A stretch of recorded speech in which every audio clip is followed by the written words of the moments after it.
આમ આદમી પાર્ટી કે અરવિંદ કેજરીવાલને ખેડૂતોની કોઈ લાગણી નથી। એ તો ગુજરાતની શાંતિ ડહોળવા માટે અને ખેડૂતોને ખોટા માર્ગે દોરવા માટે કેજરીવાલ ગુજરાત આવ્યા છે। આ અમે નથી કહી રહ્યા, પણ ભાજપના નેતા ડોક્ટર ભરત બોગરાએ કેજરીવાલના ગુજરાત પ્રવાસ અને એએપીના ખેડૂત સંમેલનને લઈને આ નિવેદન આપ્યું છે। બીજી તરફ કોળી સમાજના અગ્રણી અને સરકારના કેબિનેટ મંત્રી કુંવરજી બાવળિયાએ તો કેજરીવાલ પર નિશાન સાધતા ત્યાં સુધી કહી દીધું કે જેનું મથાળું નથી એની પાછળ ચાલવાથી કોઈ ફાયદો થાય નહીં। હાલ ભરશિયાળે કમોસમી વરસાદને કારણે જગતના તાતના હાલ બેહાલ થયા છે। ગુજરાતના મોટાભાગના જિલ્લાઓમાં ખેડૂતોના ઊભા પાક પર માવઠાનો માર પડ્યો છે। આ પરિસ્થિતિને કારણે ખેડૂતો માટે પડતા પર પાટા સમાન સ્થિતિ ઊભી થઈ છે। ખેડૂતો સરકાર પાસે પાક નુકસાનીના વળતરની માંગ સાથે વિરોધ કરી રહ્યા છે। ત્યારે હવે ખેડૂતો મુદ્દે આમ આદમી પાર્ટી અને કોંગ્રેસ પણ મેદાનમાં ઉતરીને રાજકીય રોટલા શેકવા તૈયાર છે, જેને કારણે આપના રાષ્ટ્રીય સંયોજક અરવિંદ કેજરીવાલે ગુજરાતમાં ધામા નાખ્યા છે અને ખેડૂતોના હિતની વાત કરીને પોલિટિકલ માઇલેજ લેવાનો પ્રયાસ કરી રહ્યા છે।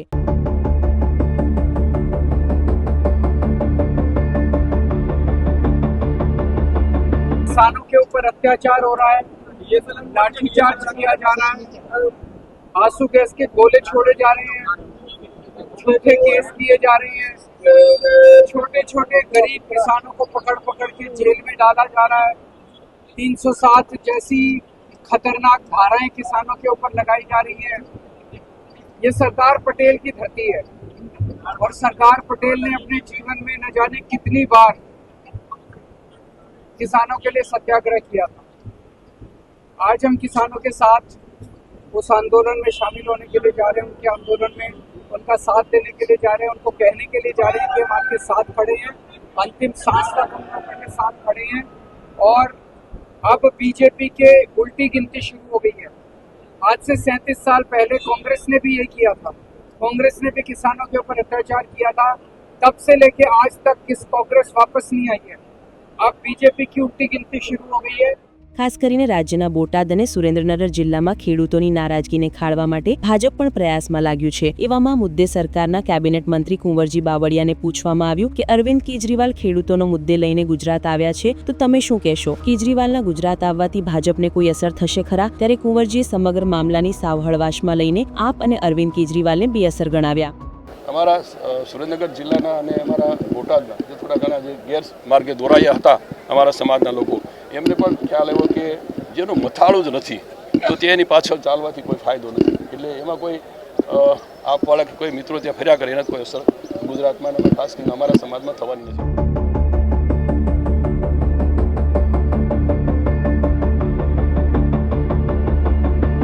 બીજી તરફ સૌરાષ્ટ્ર ભાજપના નેતા ડોક્ટર ભરત બોગરાએ કેજરીવાલ પર નિશાન સાધતા કહ્યું, સ્વાભાવિક છે કે જેમ જેમ ચૂંટણી નજીક આવે તેમ રાજકીય પક્ષ પોતાના એજન્ડા લઈને આવતા હોય છે। અરવિંદ કેજરીવાલને ખેડૂતો માટે કોઈ લાગણી નથી, કેજરીવાલને ખેડૂતોની કોઈ ચિંતા નથી, પણ કેજરીવાલ તો ગુજરાતની શાંતિ ડહોળવા માટે અહીં આવ્યા છે। આ ગુજરાતની શાંતિને ડિસ્ટર્બ કરવાનું એક ષડયંત્ર છે।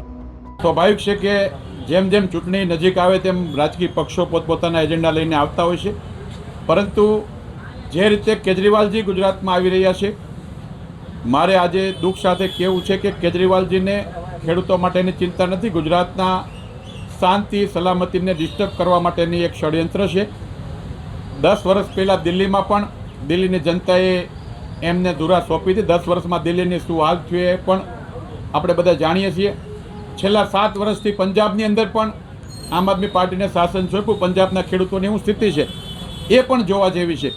ગુજરાતની સરકાર એ ખેડૂતોની સરકાર છે ને ખેડૂતોની જે પ્રકારે વરસાદના કારણે મુશ્કેલીઓ થઈ છે, બાકીની જે કોઈ બાબતો ખેડૂતોની છે ગુજરાતની સરકાર જ ઉકેલ કરશે એનો અમને સંપૂર્ણ વિશ્વાસ છે।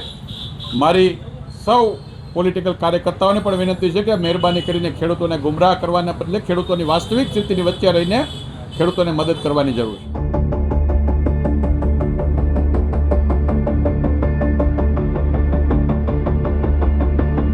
આમ ખેડૂતો મુદ્દે હાલ ગુજરાતમાં રાજકીય સંગ્રામ જેવો માહોલ સર્જાયો છે। બોટાદમાં ખેડૂતો મુદ્દે થયેલી બાબલ બાદ હવે ભાજપ, કોંગ્રેસ અને આમ આદમી પાર્ટી ત્રણેય રાજકીય પક્ષોના કેન્દ્રમાં ખેડૂતો આવી ગયા છે। શું ખરેખર નેતાઓને જગતના તાતની ચિંતા સતાવી રહી છે કે પછી આ રાજનેતાઓ અને રાજકીય પક્ષો આગામી ચૂંટણીની હાર જીતના ગણિતની અત્યારથી ગોઠવણ પાડી રહ્યા છે? તે એક મોટો સવાલ છે।